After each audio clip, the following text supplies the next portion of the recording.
All right. So, Kristi, tell us a little bit about yourself A and little who you bit. are and what you do first. Okay. Good evening, everybody. This is, first of all, let me just say how beautiful of an experience this is. I mean, let's give it up for the Natural High Company and what they put together tonight. This is absolutely awesome, Lori. I'm so proud of you. This is beautiful. So, like Lori said, my name is Kristi Price. I am the founder of Black Cannabusiness magazine and the Black Cannabis Expo. We are the only and the largest national conference that's focused on people of color who are doing business in the cannabis industry. And so, like many of the vendors that you see represented here tonight, our platform, just gives Black businesses an opportunity to give their businesses an option or opportunity to scale and to do better in the space. And so, we are founded Black Cannabusiness in 2019.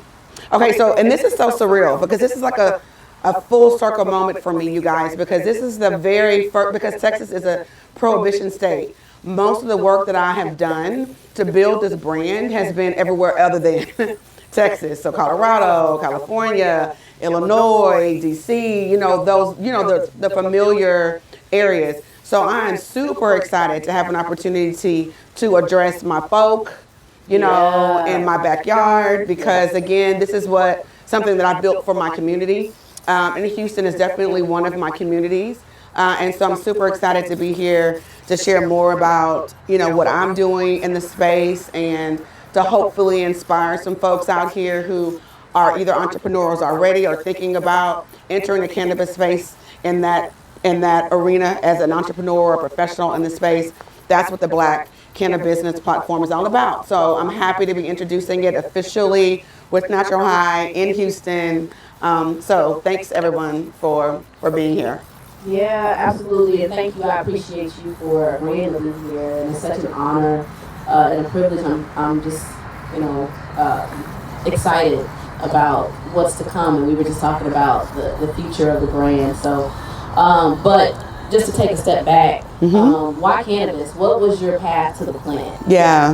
And that's, and it's one of those things where I would have never, if you would have asked me 10 years ago, this was not even on my radar, but my background is in other formerly prohibited industries. So I was in alcohol for about 8 years. I was in tobacco for about 6 years.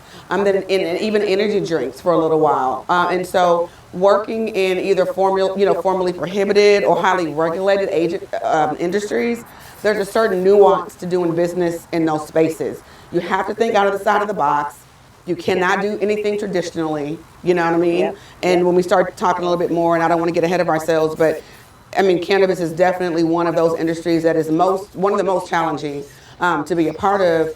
And so and then I took a break from all of that and I became a business management consultant. And so in oil and gas, just, doing what I needed to do at the time. And then so many of my friends, and I kept in touch with a lot of my friends particularly from the alcohol and tobacco industries, because what I was seeing was a migration to the cannabis industry. And I was like, well, it makes sense. Because when you're in a vice, if you've ever worked in that space, we just move from space to space. Right. And so it made sense. And so I started having conversations, with them and got an interest in cannabis. I've been, I'm a consumer.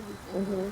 Mm-hmm. I am a consumer. Right. Let's just say. Well, I didn't start when I was 10 like my husband. Somebody outed him tonight when we asked a question about when we started. Okay, so I was not an adolescent. But have always, in college, stopped, so it was never really consistent, but always open to it. I grew up in a family with my father being an entrepreneur, so I always knew that I had that spirit. Like I wanted to do something entrepreneurial. And so when my friends started to make that transition from all those other industries into cannabis, and I was following them on LinkedIn and stuff, I said, let me figure out what I can do. I'm going to search myself. So I went coast to coast, conference to conference, just really trying to figure out what I wanted to do, because I knew I wanted to do something, but I just didn't know what. but I knew I wanted to add value. I didn't want to just say I'm in the space to say I'm in the space. I really wanted whatever I did to make an impact on my community. And so going to all these conferences, what I quickly realized was that when I would go there, it was just me. Or maybe like, not even all of y'all were there. It's maybe like 2 people from this table and a person from that table. And then what would happen is between sessions, you would 50 yards, down the hall, see a black person or a Hispanic or Latinx person, and you would race to them and say, oh my gosh, here's my card, here's where I live, okay, bye. And it was just no space for us. Yeah. And then what compounded it for me was the fact that there are so many of us represented in the penal system for cannabis.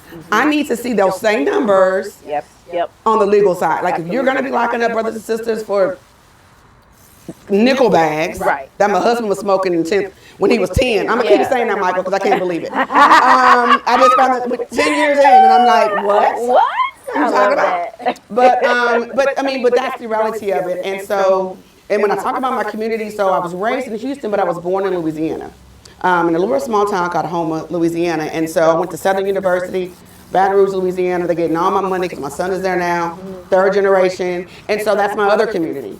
So when I thought about putting, this conference together after going around, recognizing that there was something missing. And actually, you guys, after I had gone to all the white conferences, I Googled it. I was like, okay, I got to find the black conference because I need to go find out what's going on. And it did not exist. I could not believe it. I Googled it. I did trademark searches, everything. It just didn't register to me that after everything our community has been through with the war on drugs and the legalization of cannabis in all these states, particularly California, which is next to Texas, has the highest recidivism rate, for prisoners going back to prison. More than 50% of them are drug related. And I'm like, and you mean to tell me that there's nothing for us if we want to do it legally? Right. So you can lock us up, Right. but you can't support us if we want to really do it, So that was around 2018, 2019, and then we're off from Houston, and I've told this story across the country, and this is the first time I'm telling it here, so I'm sure that it'll resonate differently. But 2019, my plan in 2020 was to launch the magazine, because that's the trademark. It was Black Cannabusiness magazine. And then we know what happened in 2020. First it was COVID, and then George Floyd. And so as a Houston person, we all know how differently we were impacted by that injustice, by that murder, by that tragedy.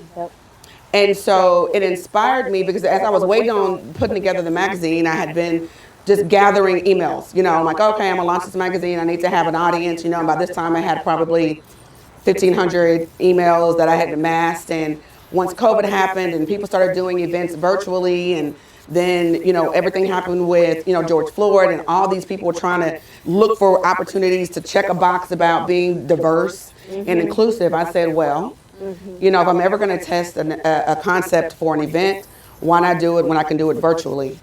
And so that was in 2020. And so the very first Black Cannabis Expo or conference that we had was in November of 2020. We had almost 700 people. I put it together in about 6 weeks. And I had about 700 people attend that conference. Yeah. And that conference, coming out of that, the survey was, what do you want? Like, what can we do differently? And everyone, and anybody who was there can testify that everyone was like, we need to do this in person.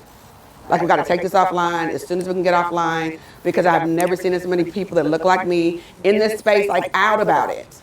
You know what I'm saying? Like, not on, because it was a virtual conference, so everybody could have a camera on or off.